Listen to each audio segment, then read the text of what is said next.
from physical therapy and we're in inpatient rehab. So we're making this video to show the team how to do transfers effectively, where the patient is protected, but also the therapist, the nurse, the BCA, any medical team involved is protected as well.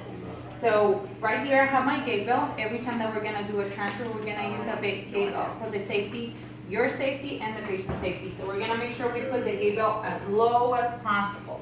That will give us a better control over the patient.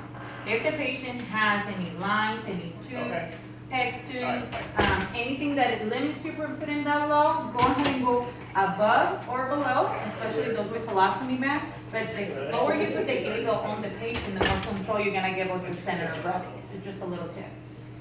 I got my belt ready. Make sure that you communicate with the patient. Make sure that the instructions are clear, they're short, and that you understand if the patient is understanding your commands. So there are different types of transfer. The first one we're gonna go over is the sliding board. So this will be for different types of diagnosis.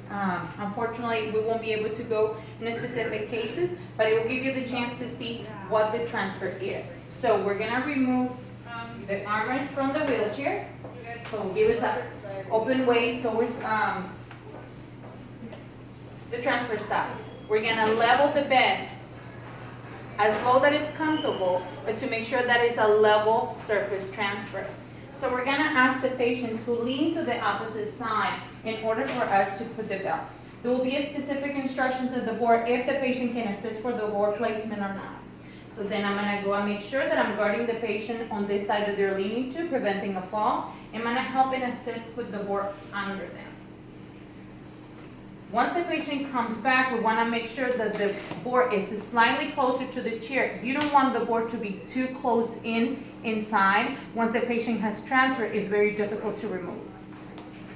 Depending if the patient has weight-bearing precautions, if they're able or not able to put weight through their feet because of any kind of fractures or procedures, then the transfer will slightly change. But this will be considered a sliding board transfer with a scoop technique. So I'm gonna hold the belt.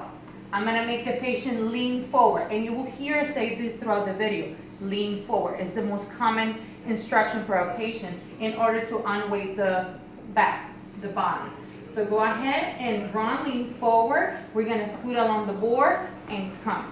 This will be for a patient that cannot use their arms, referring to those that have external precautions. However, if the patient is clear and it has no external precautions, no limitations for the arm, we're gonna help them assist to put the hand on the board. The hands cannot go under the board, they have to be on top of the board. Make sure to be specific, the patients don't know that.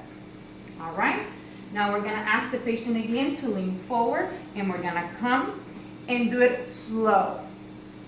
Again. Now make sure that you're helping the patient reposition hands. They must not know that the hands has to keep going towards the side of transfer. Now we're gonna lean forward. Fantastic. We have made it to the wheelchair. Now I'm gonna help them reposition feet if necessary. Patient is going ahead and lean to the opposite side where the board is, and I'm gonna take the board. Get the armrest back in place. And if needed, a blue belt will be put in place for repositioning or for safety. That's good. Getting it wrong.